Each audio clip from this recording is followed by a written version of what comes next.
नमस्कार, मी ॲडव्होकेट विशाल मोहिते. मी आज कुंडल police station या ठिकाणी आलो आहे. नुकतीच 15 तारखेला दुदंडीमध्ये एक दुर्दैवी घटना घडली. एका भगिनीवरती त्या ठिकाणी बलात्कार करण्यात आला.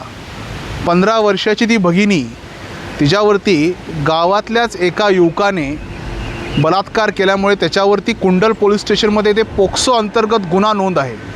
मला वाटतं ही घटना फार गंभीर आहे आणि या घटनेची दखल जेवढी सोशल मीडिया आणि प्रसारमाध्यमांनी घ्यायला हवी होती तेवढी घेतली गेली नाही.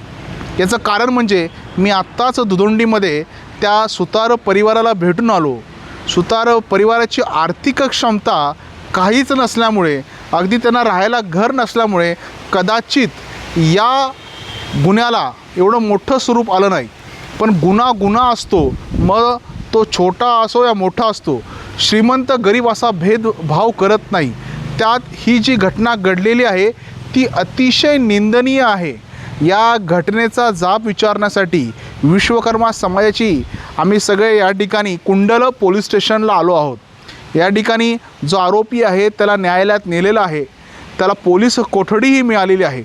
परंतु ज्या प्रकारे हे प्रकरण बाहेर यायला होतं, या संदर्भात अशा घटना संदर्भात निषेध व विविध प्रकारे या गोष्टीसाठी प्रतिकात्मक काही गोष्टी व्हायला हव्या तर त्या झाल्या नाहीत. दुर्दैवानं ही अतिशय दुर्दैवी घटना आहे. या गोष्टीचा निषेध व्यक्त करण्यासाठी आम्ही कुंडल पोलीस स्टेशन या ठिकाणी आलो आहोत. कोणीच दखल घेत नाही आहे, कुठला राजकीय पक्ष घेत नाही, सामाजिक संघटना घेत नाही. फक्त विश्वकर्मा सुतार समाज हा सगळा त्या घटनेच्या पाठीशी आहे. त्या भगिनीला न्याय देईपर्यंत हा सगळा समाज एकवटणार आहे, त्या भगिनीला न्याय देणार आहे. फक्त ती परिस्थिती नसल्यामुळे ती न्यायापासून वंचित राहू नये म्हणून आम्ही सगळे काळजी घेणार आहे. मला वाटतं सर्व सोशल मीडिया, सर्व वर्तमानपत्र असतील की ह्या प्रकरणाला आपण या न्याय देण्यासाठी प्रयत्न केला पाहिजे.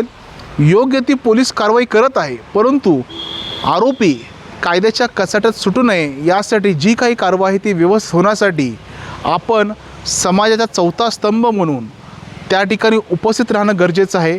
आम्ही ठरवलं की आम्ही सोमवारी सकाळी 10 वाजता पुनश्च इथले जे काशीद साहेब आहेत त्यांची भेट घेण्यासाठी येणार आहे आणि त्यांना सांगणार आहे की अतिशय गांभीर्यानं या गुन्ह्याकडं पाहावं.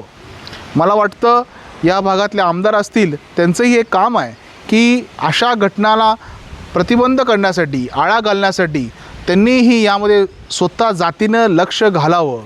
त्यामुळे मी सर्वांना विनंती करतो की आपण या भगिनीला न्याय मिळण्यासाठी सर्वांनी एकत्र यावं आणि असे प्रकार या समाजामध्ये वारंवार घडू नये. ही विकृती आहे.